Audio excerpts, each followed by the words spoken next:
que ya no es la semiología en sí o el médico general, ya tiene que irse a un especialista.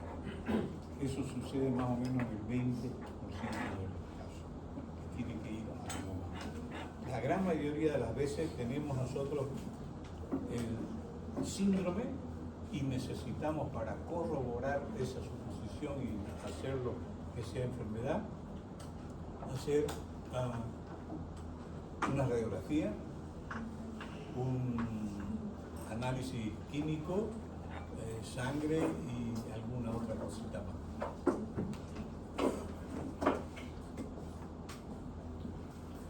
Entonces es conveniente saber agrupar los síntomas y los signos en torno a síndromes o enfermedades que pueden presentarse con esas manifestaciones. De esa forma se acerca uno al diagnóstico. Frecuentemente se plantea la conveniencia de hacer algunos exámenes complementarios para respaldar o descartar algunas de las hipótesis diagnósticas planteadas. Muchos por motivos económicos, porque las clínicas tienen que ser rentables.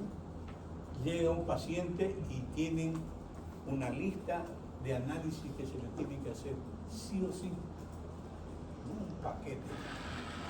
Entonces entra el paquete y ese paquete sale, pilo liviano. Y solamente fue porque tenía tos y expectoración, un resfrío. Pero abusivamente hacen eso. En otras veces sí es necesario que uno descubre cosas. Por ejemplo, un paciente que va por una diarrea y le hacen análisis de sangre y le detectan glicemia alta, pueden detectar que tiene una diabetes, que si no se hace eso, nunca se va a dar cuenta hasta que sea demasiado tarde. Puede estar con diabetes varios años antes que den manifestaciones. Y cuando da manifestaciones, quiere decir que ya está muy avanzada la diabetes. Un buen clínico es capaz de captar los síntomas y signos más importantes y sobre la base de sus conocimientos y experiencia ponerlos en perspectiva para plantear finalmente los diagnósticos que le parecen más probables y apoyarse en el laboratorio. En este proceso que conduce al diagnóstico hay una etapa en la que se recoge la información mediante la historia clínica y luego el examen físico. Después se ordena la información hasta quedar en condiciones de plantear la hipótesis diagnóstica más probable. Entonces, ¿qué está diciendo aquí? Que tenemos que aprender a hacer historia clínica. Entonces eso vamos a empezar nosotros a aprender a hacer historia clínica. Lo más importante, y esta palabra la voy a repetir un montón, es la sistematización. Ser sistemático. ¿Qué quiere decir ser sistemático? Agarrar un sistema y apegarse al sistema. Es decir, por ejemplo, yo cuento sistemáticamente del 1 al 10. 1, 2, 3, 4, 5, 6, 7, 8, 9, 10. Y siempre voy a contar del 1 al 10. Pero si no tengo sistema, digo 1, 3, 5, 9, 7, y después no me acuerdo si dije 2, dije 8, dije 6, ¿no? Entonces, eso quiere decir que tenemos que ser sistemáticos para no saltar algo que después venga a ser muy importante para nuestro diagnóstico. Y ahí, en la historia clínica, vamos a aprender a ser sistemáticos. Agarrar el sistema de cómo se hace una historia clínica bien estructurada y no saltarse nada.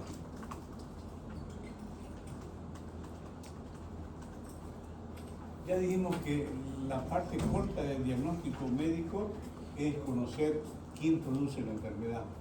Eso es hacer el diagnóstico. Diagnóstico es decir que casi todas las palabras en medicina, las palabras técnicas, vienen del griego y del latín.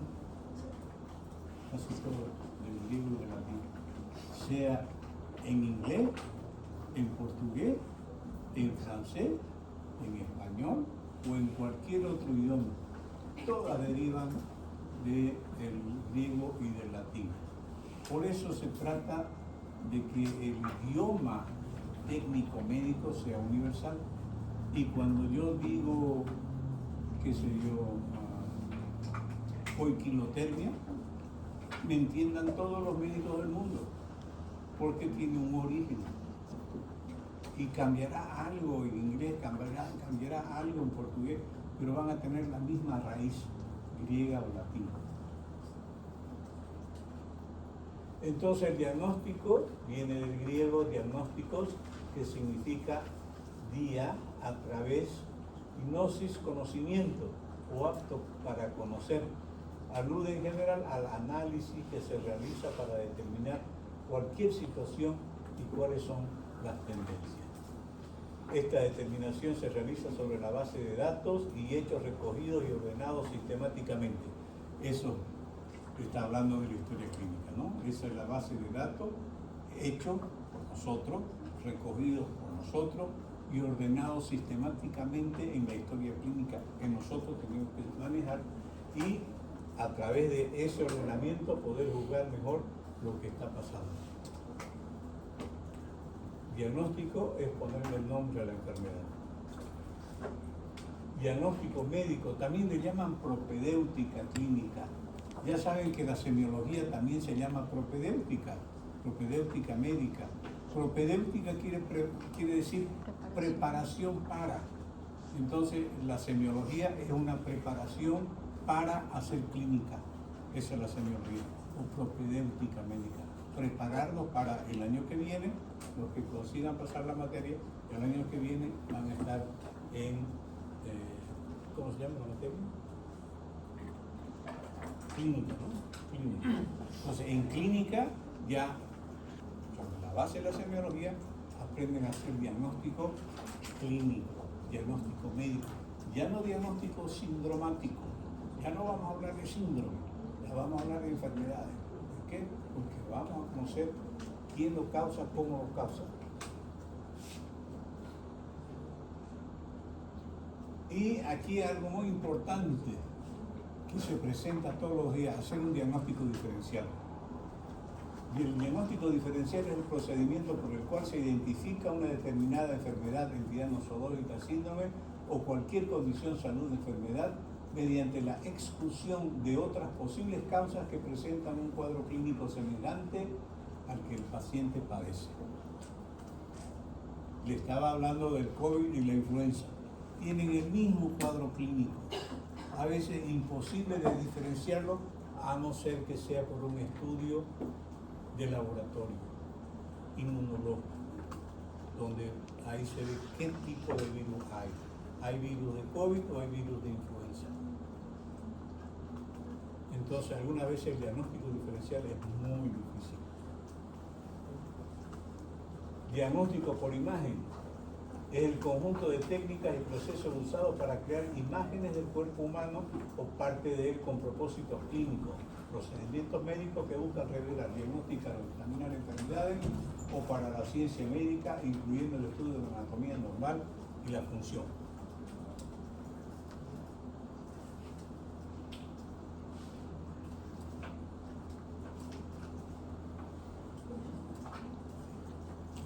Enfermedad y salud. Ya vimos que en la definición de enfermedad es una. Por definición existe una sola enfermedad. Síndrome, muchas causas, pero cuando sabemos quién produce, ahí hablamos de una enfermedad. Hay una sola enfermedad, tuberculosis. Pero la caracterización e identificación de variados procesos y estados diferentes de salud ha llevado a la discriminación de un universo de entidades distintas, entidades nosológicas también se llama. Ya saben que nosa quiere decir productor de enfermedad. Muchas de ellas son entendidas estrictamente como enfermedades, pero otras no, porque hay enfermedades mentales y no se dice tiene enfermedad de la personalidad. Ahí tiene trastorno de personalidad. Entonces, hay síndrome, hay entidad clínica y hay trastorno. Y así hay otras definiciones.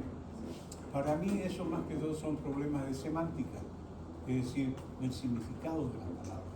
Porque en realidad Todos estamos hablando de enfermedades con distintas terminologías. Una enfermedad tiene características propias y en general una causa específica. Eso es lo que hay que aprender. ¿Qué es una entidad clínica? Es una alteración o interrupción en la estructura o función de una parte del cuerpo. ¿Se parece a la definición de enfermedad?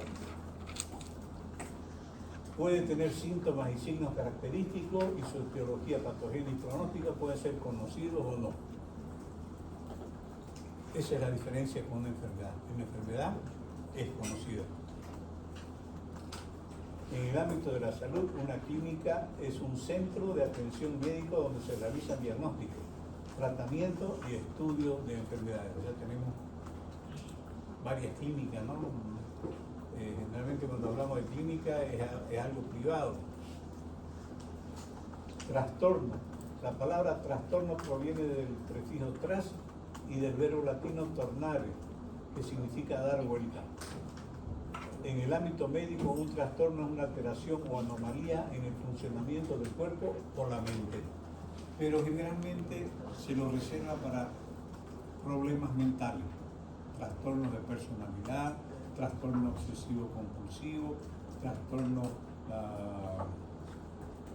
de personalidad límite, no son todas alteraciones del funcionamiento cerebral que no sabemos cómo funcionan.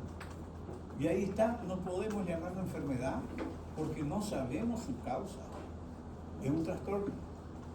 No sabemos cómo funciona el cerebro todavía. No tenemos idea por qué alguien es zurdo o no es zurdo. No tenemos idea por qué alguien tiene preferencias sexuales distintas. No sabemos cómo funciona eso, ¿no? Entonces, trastorno de personalidad. ¿Por qué hay obsesivo-compulsivo? ¿Por qué una persona se obsesiona con algo? No podemos decir enfermedad porque no sabemos. Entonces, ahí se usa la palabra trastorno. El trastorno puede afectar cualquier parte del cuerpo y producir una gran variedad de síntomas. Trastorno de personalidad límite, trastorno obsesivo-compulsivo, etc. Pródromos. Ya les había hablado de esa palabra. ¿Qué quiere decir pródromo? Pródromo, dromos es carrera, precursor, que precede, que está antes. Entonces, pródromo en medicina viene a ser lo que está antes de la enfermedad.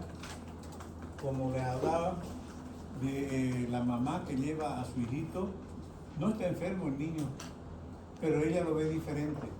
No está jugando, no quiso tomar su leche, está molesto, está irritable. Esos son pródromos. Y abre la boca y ve ahí un signo patognomónico, mancha de Koplik, y le dice, tiene sarampión, mañana le van a aparecer todas las. Entonces, es un malestar que precede a una enfermedad.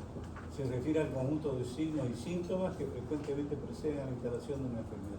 El término pródromo se utiliza en medicina para hacer referencia a los síntomas iniciales que preceden al desarrollo de la enfermedad. Los pródromos tienen unas características muy variables dependiendo del proceso y generalmente no son específicos.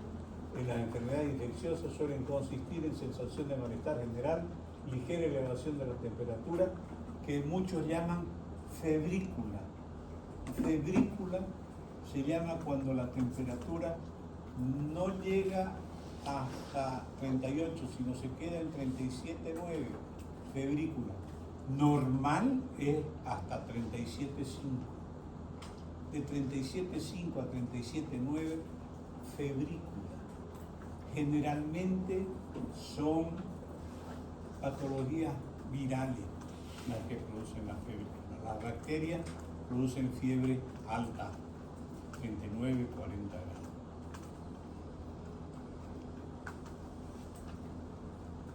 Entonces, los pródromos, sensación de malestar general, eso no lo vemos. El paciente nos dice, no me siento bien, estoy como cansado, me duele el cuerpo, me duelen las articulaciones, no me siento bien, pero no lo podemos ver. Entonces es un síntoma. Ligera elevación de la temperatura, eso es un signo en fisiología y un síndrome en semiología. ¿Por qué es un síndrome en semiología?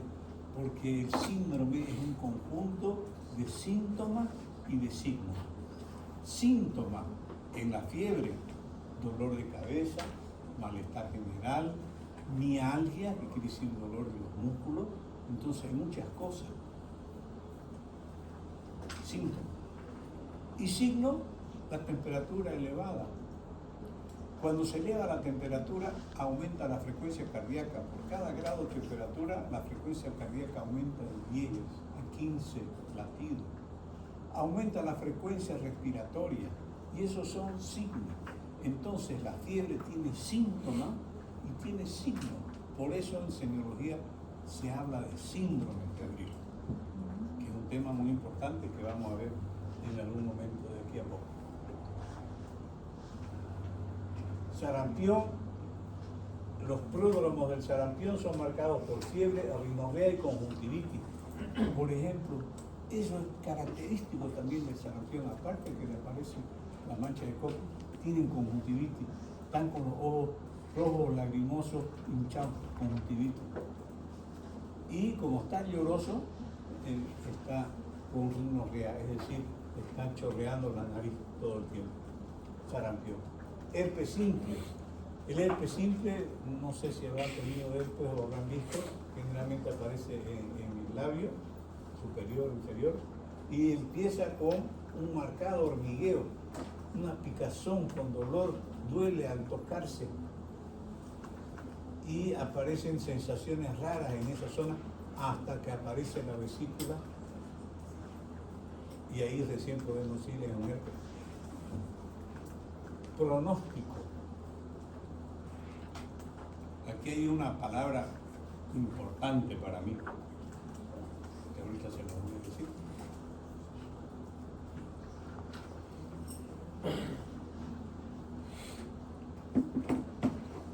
El pronóstico en medicina, generalmente de una enfermedad, es el conjunto de datos que posee la ciencia médica sobre la probabilidad de que ocurran determinadas situaciones en el transcurso del tiempo o historia natural de la enfermedad. Pero la palabra pronóstico la usamos todos los días. Pronóstico deportivo, pronóstico del tiempo. Y aquí es pronóstico médico. Entonces, el pronóstico médico es la predicción que hace un médico sobre la evolución de una enfermedad. Ese es el pronóstico médico. Pronóstico deportivo es la predicción que hace un hincha sobre cómo va a terminar un partido. Pronóstico meteorológico es la predicción que hace a uno que le gusta tomar el sol en la playa sobre cómo va a estar el domingo, si va a haber sol o no va a haber sol. Pero el pronóstico médico es la predicción que hace el médico sobre la evolución. Esa palabra es importante. Lo que predice es la evolución. ¿Cómo va a evolucionar la enfermedad? ¿Cómo va a evolucionar la enfermedad?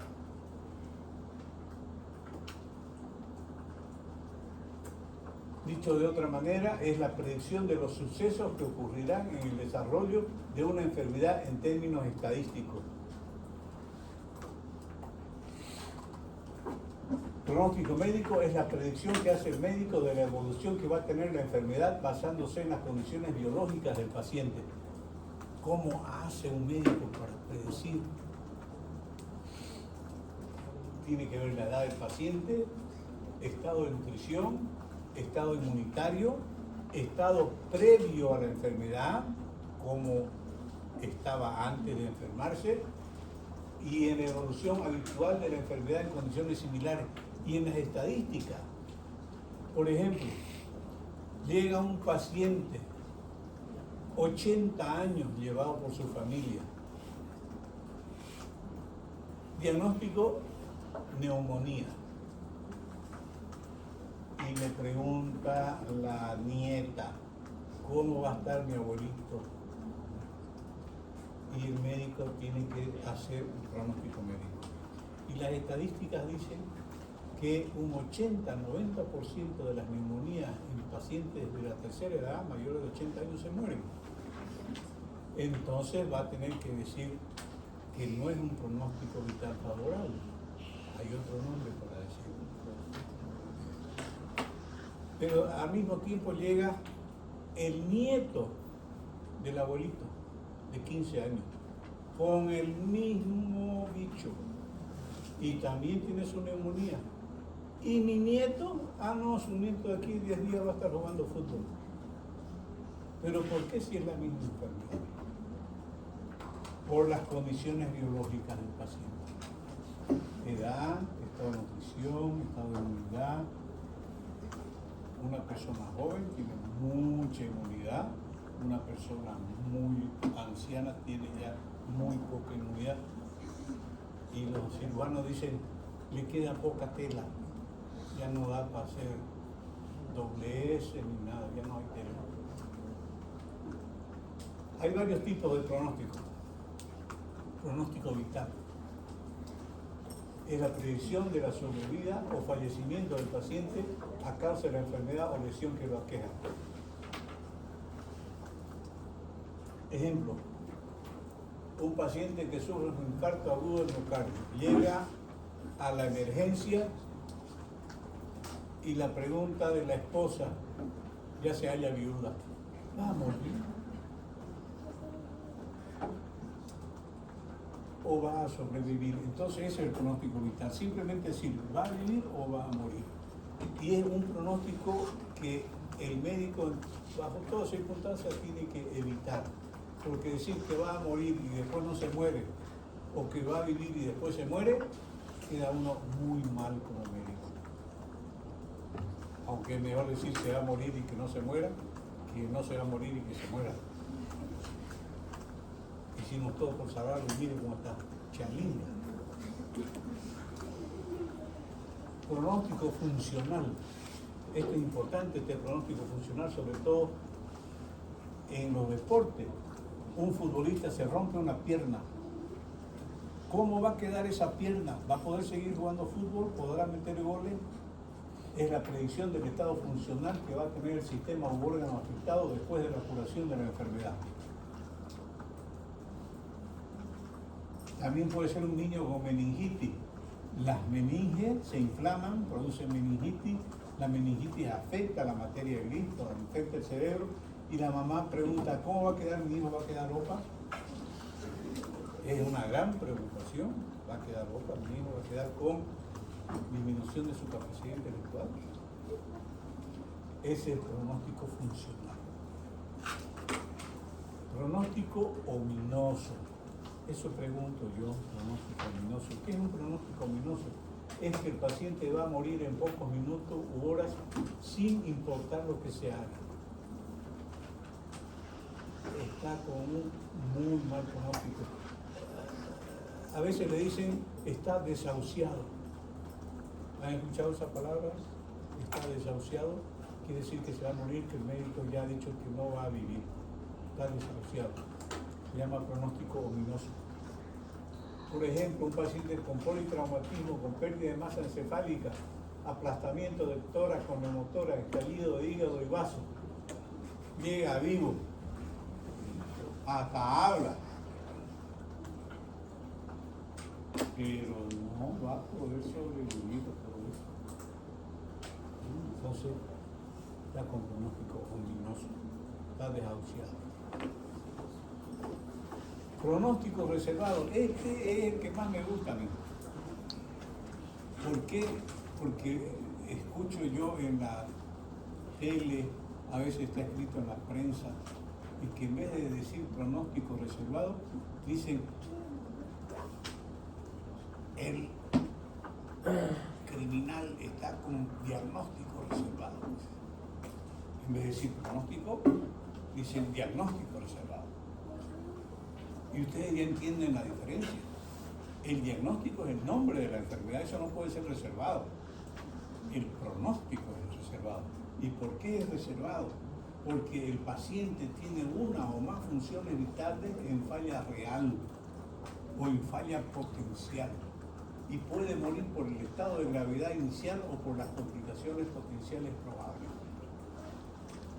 Por eso es que el paciente está en un estado con una pata aquí, otra pata allá, y yo no me voy a arriesgar a decir va a estar bien, va a estar mal.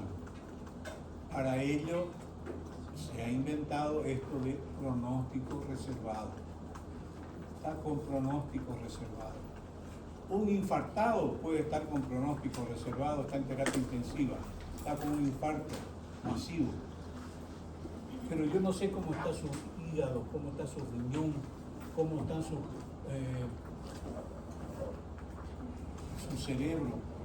Puede ser que me haga una insuficiencia renal, puede ser que haga una falla cerebral, que tenga un derrame cerebral. Yo no lo puedo ver eso. Tampoco voy a saber qué cantidad, aunque ya hay la forma de saber qué cantidad de masa muscular cardíaca está afectada por el infarto. Entonces, digo, está con pronóstico reservado, vamos a esperar hasta mañana por la mañana, y ese es el tiempo que me da para ver cómo reaccionan los otros sistemas y el mismo sistema que está afectado. Es decir, la falla real vendría a ser el infarto agudo de miocardio, y las fallas potenciales vendría a ser la insuficiencia respiratoria, la insuficiencia renal, la falla cerebral, que lo pueden matar antes que el infarto mismo. Ejemplo, un paciente que presenta una neumonía con cuadro de insuficiencia respiratoria, que sería la falla real, la neumonía con insuficiencia respiratoria. El pronóstico dependerá de que se compensen y estabilicen las funciones vitales alteradas. Si se estabiliza, el pronóstico ya se cambia a favorable. Pero eso no puedo hacerlo yo hasta que transcurra un cierto tiempo que me permita decir ya esto no progresa más a peor, ya se estabilizó, ya va a mejorar. Pronóstico reservado. Ahí está un señor con muerte súbita. Muerte súbita en medicina se llama paciente que se muere dentro de las 24 horas de que sucede un acontecimiento. La mayoría de las veces o es cardíaco o es cerebral la muerte súbita. No quiere decir que se muere ese ratito, tiene un tiempito para morirse. Y generalmente no habían antecedentes. Nadie sabía que tenía enfermedad cardíaca, de repente hace un infarto masivo y se muere en 24 horas. Esa es una muerte súbita cardíaca. Nadie sabía que estaba enfermo, nunca había dicho me duele el pecho, nada. Pues pumba. Primera vez que siente una enfermedad del corazón y es la última porque se muere.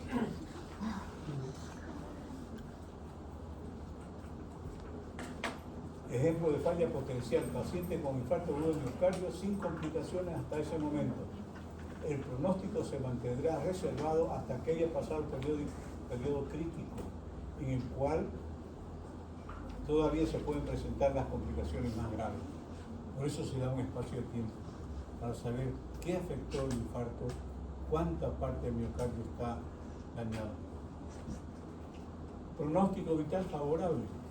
Cuando la posibilidad de sobrevivir es la regla, por ejemplo, bronquitis aguda simple, las probabilidades de complicación son escasas. Muy raro que alguien se muera de bronquitis aguda. Y esta definición de salud de la Organización Mundial de la Salud, se las pido tal cual. Fue hecha en 1947. Después de la Segunda Guerra Mundial, donde murieron más de 60 millones de personas. Entonces decidieron que nunca más tendría que haber guerra, cosa que hay guerra todo el tiempo, y dijeron que nunca más debería haber alguien alterado de salud. E incluyeron algo muy importante que no se comentaba antes. La Organización Mundial de la Salud define la salud como un estado de completo bienestar físico, mental y social, y no solo la ausencia de enfermedad o dolencia. Bienestar físico, mental y social, eso fue lo que traumó al mundo, porque tener un bienestar social significa que yo tengo un trabajo digno, que tengo un sueldo digno, que tengo un techo bajo mi cabeza, que tengo una cama, que tengo un baño con cloaca, que tengo agua corriente, que tengo luz permanentemente en mi cuarto. Eso es un bienestar social. Y después de la Segunda Guerra Mundial, toda Europa estaba devastada y, por supuesto, ningún país, salvo España, que no se metió en la guerra, pero salía de su propia guerra, tenía unas condiciones de salud para su pueblo. Entonces esto no se limita a la ausencia de enfermedades, sino que también implica que las personas puedan cubrir sus necesidades afectivas, sanitarias, nutricionales, sociales y culturales. Y un avance de lo que es la historia clínica. La historia clínica es un documento médico legal. Documento médico legal. Es médico porque solamente lo puede hacer un médico, por eso es un documento médico. Y es legal porque el documento que hace el médico puede agarrarlo un juez, un fiscal, y llevarlo a un juicio. Y sobre la base de lo que está escrito ahí, determinar lo que va a pasar con el médico y con el paciente. Entonces, por eso es un documento médico legal en el que se registran en forma sistemática los datos clínicos de la enfermedad. Dice se registra, pero quien lo registra es el médico.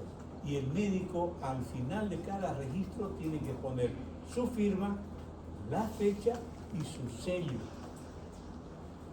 Si no tiene sello, si no tiene firma, si no tiene fecha, ya es una infracción que puede llevarlo hasta perder su matrícula. La historia clínica consta de dos partes: anamnesis o interrogatorio y examen físico.